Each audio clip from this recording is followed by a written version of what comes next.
Aw, I think Leona's starting to go in the shed.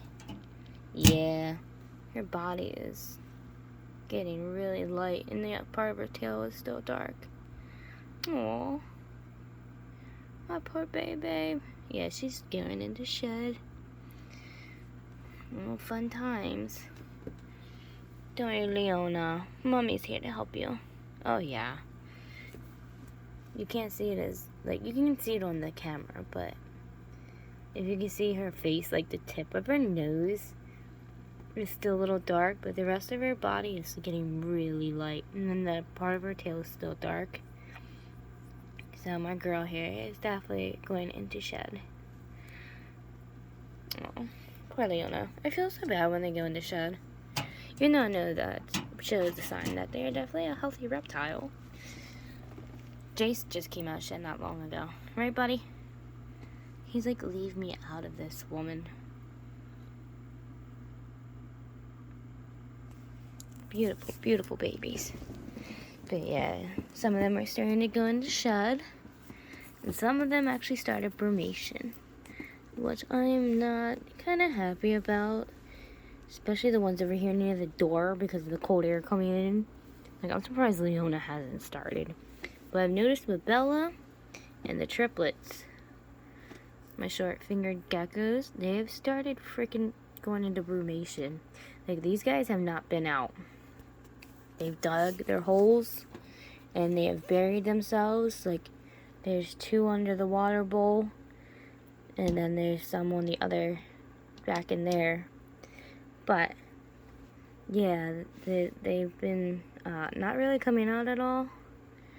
And Bella, she is my banded toe gecko. She's buried down in her cork bark, back behind the cork bark on the other side of the hide. She's actually buried herself down into the substrate, which normally she does not do.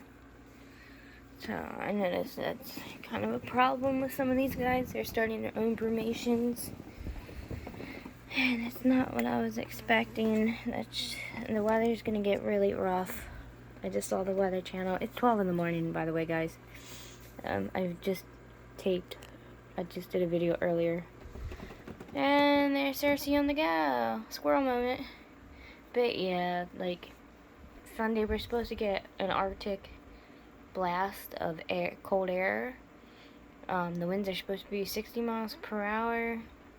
The temperatures are totally below freezing. It's gonna be very rough Sunday. Like, very rough. And I think some of my animals, no animals feel that kind of stuff before us humans do.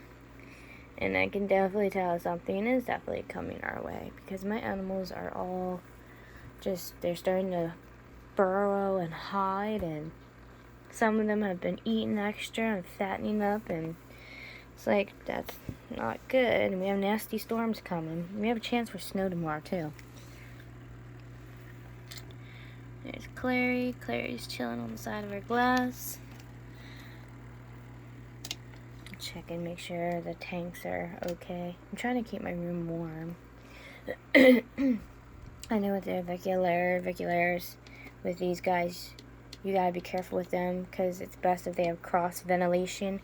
Now, her cage doesn't have the cross ventilation all like that. There's top ventilation, but I have constant air movement, because where some other species, I heard where some of these species are, where they live up in the tree canopies, there's constant airflow and air movement. So with certain species, you need the constant airflow. So I constantly have the fan cycling, but even with that fan on, it doesn't get cold in my room. My room is actually very warm. The temperature in my room right now is steady 77, which is a perfect temperature for all animals in this room. So it's a good temperature for these guys. It's a good temperature for all the geckos, all the tarantulas, the slings. Like, so if some of them need extra heat, I have extra heat bulbs to help them out, because there are especially over on this side of the room, like I said, with that window, because the neighbor kids, they busting out my storm window, so I only have my screen, and even the screen part's broken, thanks to those kids throwing balls out my window. So there is a breeze that comes in through this window, so that's why these guys have their heat lamps going on over here. They all got one on. Chestnut decided to grace us with her presence. I missed it a while ago. She was climbing over to the side, but at first she was straddling her water dish, and she kind of slipped, and her bum fell right into the water dish.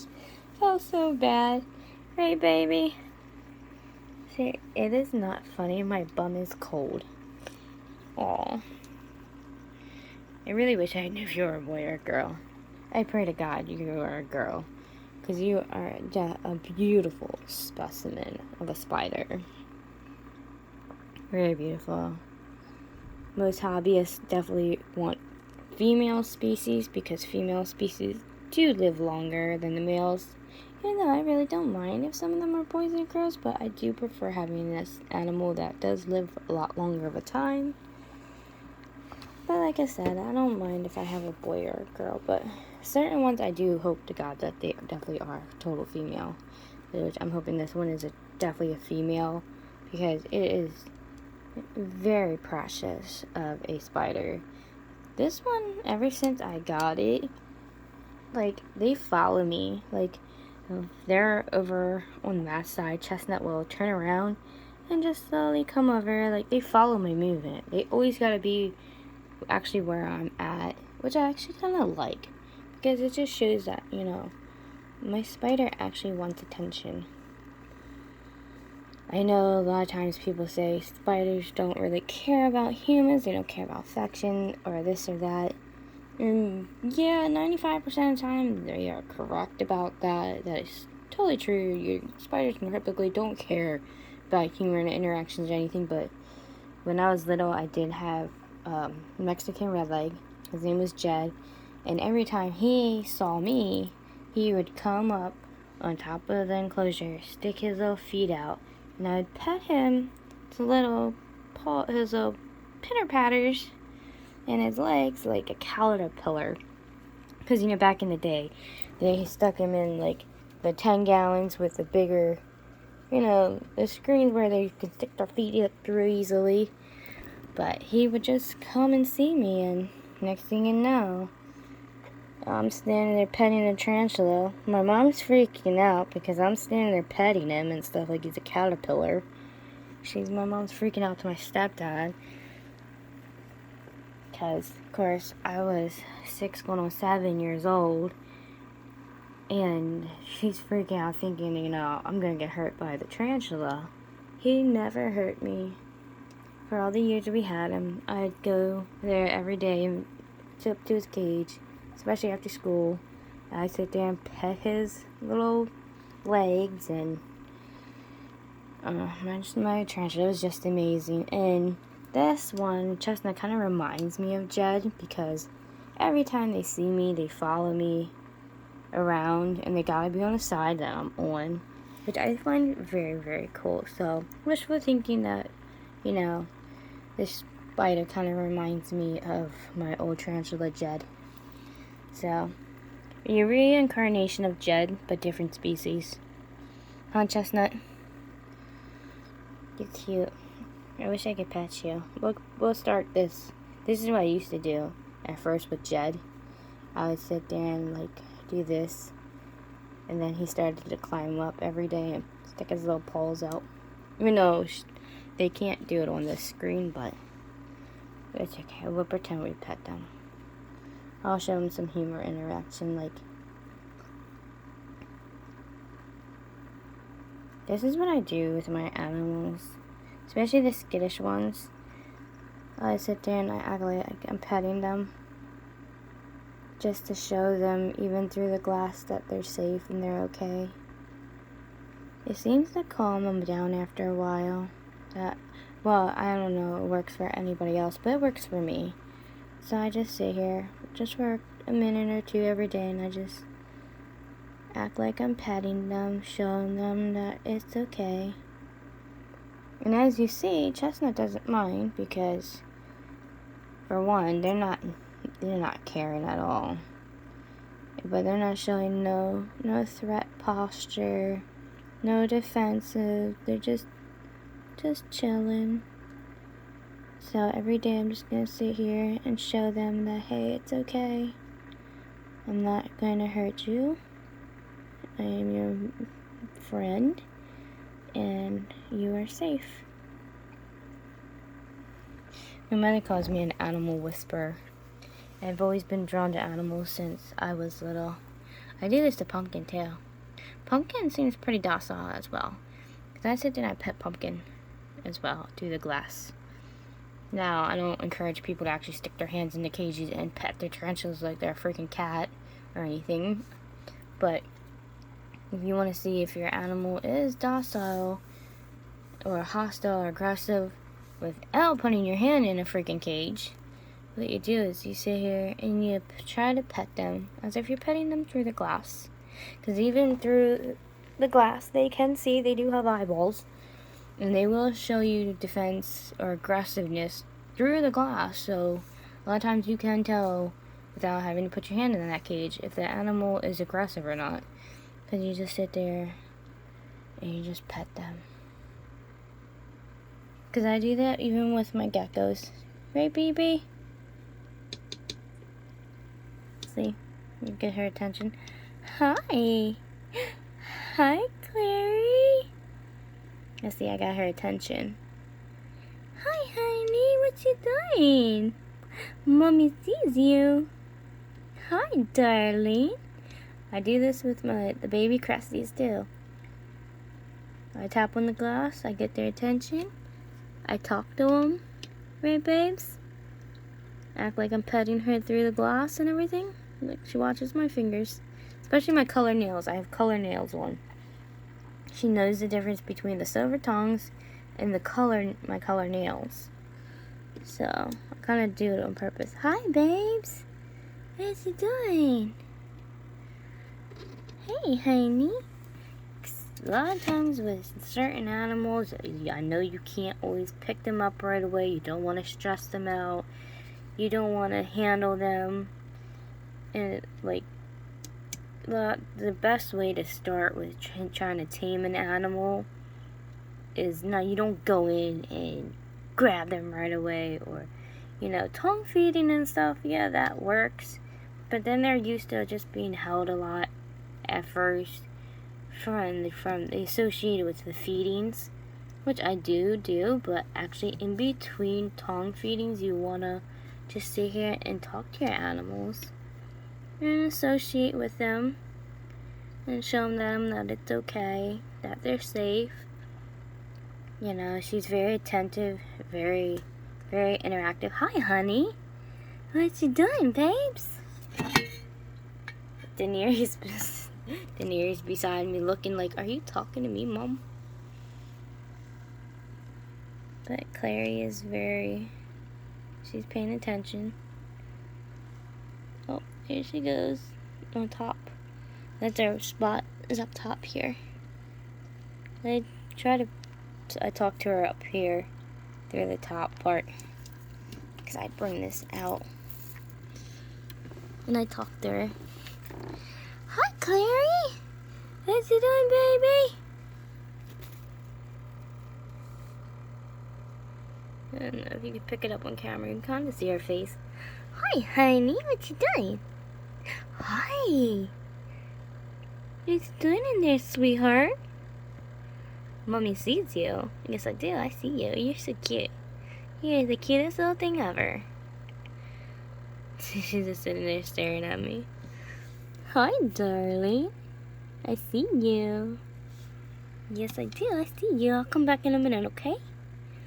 Okay, I'll be right back.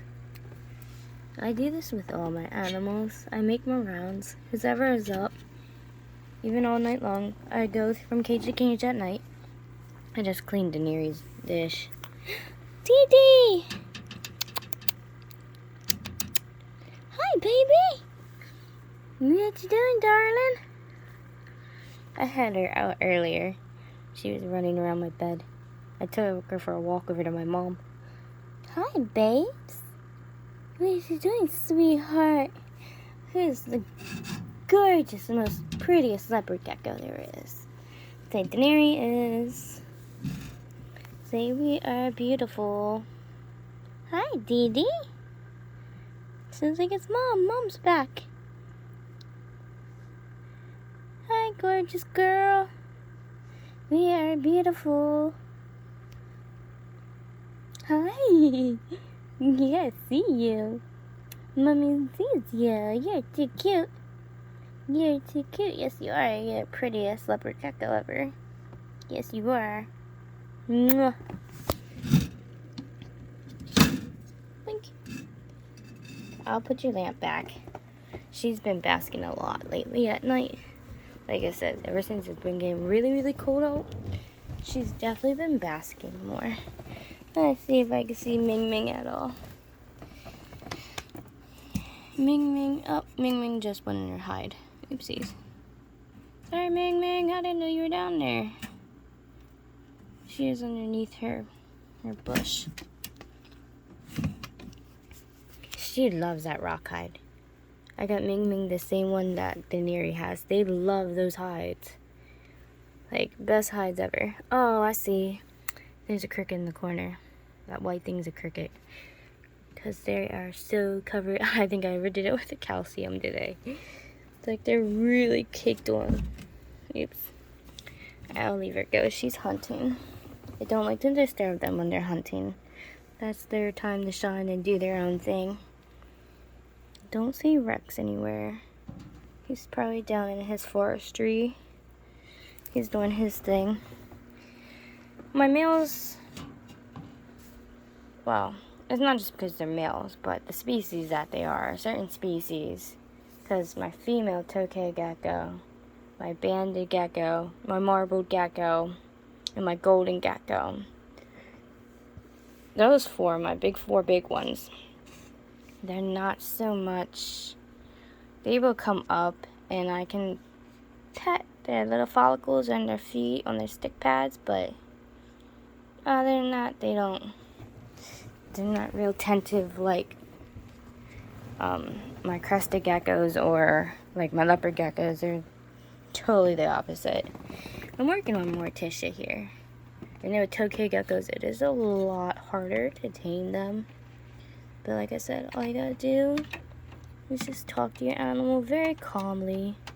Try not to do any fast movements, which is kind of hard to do because anything can make a reptile jumpy, no matter what. Because with Avery, I can do the slowest movement and she can skit out at any point in time when she feels like it. But I try to do soft, settle movements. There's my tokay. It's Morticia. And like I said, I'm working with all the animals. They all have their own paces. They have different methods for each and every one of them. But it's all about patience and time. And just taking things at their own pace.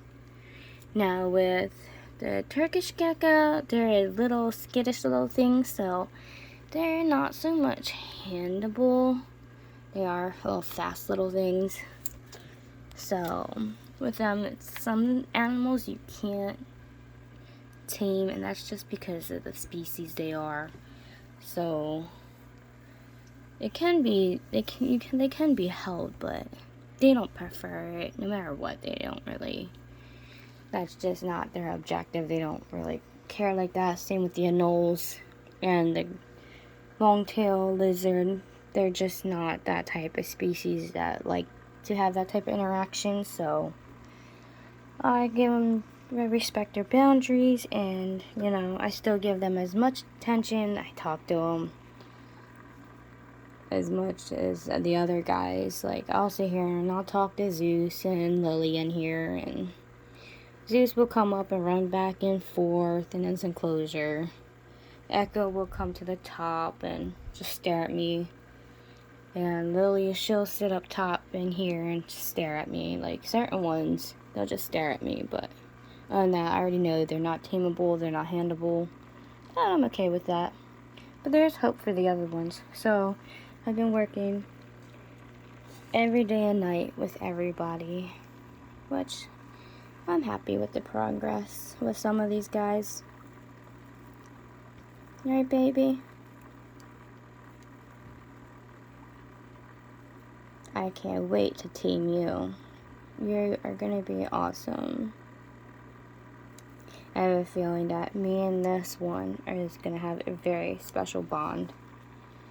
I can just tell already, especially the way they are and the way they like to already interact. So, whenever when I get this kind of feeling about an animal, I'm kind of right. Not to sound cocky or anything, but I've studied animals for the past 30 years, ever since I was 6. So, yeah, that tells you how old I am. So, the past 30 years or so, I've studied animals, and you just gotta study. Every animal's different. Not all animals are the same.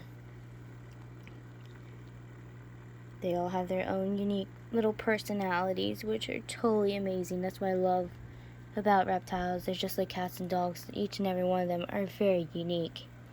Alright, that really gets on my nerves. I'm going to turn that off. And I know that's got to be bothering Rex, so I'm going to turn that off. It's not as cold right now, so we're going to turn that off for him.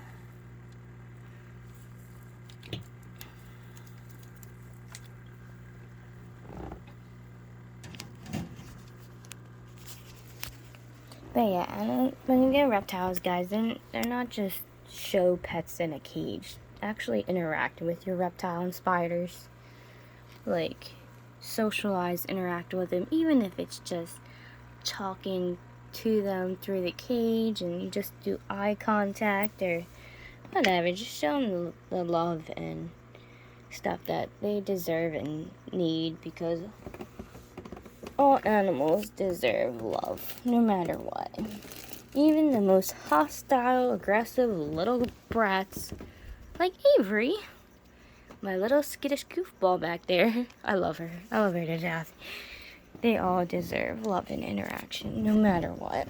Because you know what? Sometimes it's not their fault. Especially because you don't know where some of these animals come from. You don't know how they're captured. You don't know if they were really bred in the facilities, or like they say they were. You never really know what really happens.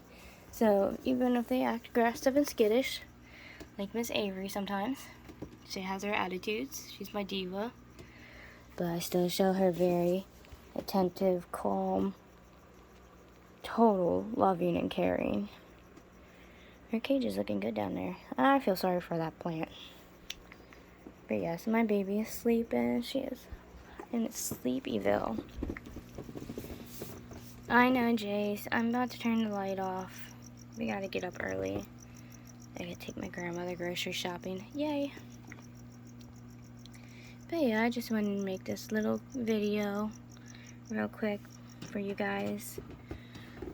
Just to give some pointers. I'm not an expert. Like, I never said I was an expert.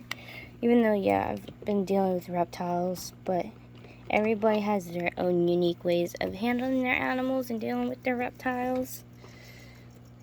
But I'm just trying to give some people pointers. If they're having problems with their animals, don't rush it, guys. Have patience. Sooner or later, your animal will come around, and you and your animal, a reptile, a spider, whatever you have, will have a unique, special bond that you will enjoy for as long as they live. Right, Beta? I don't even know what she's staring at. She's silly. She's all fired up right now. Such beautiful, beautiful colors. But I gotta hit the hay, guys. I'll catch you up tomorrow.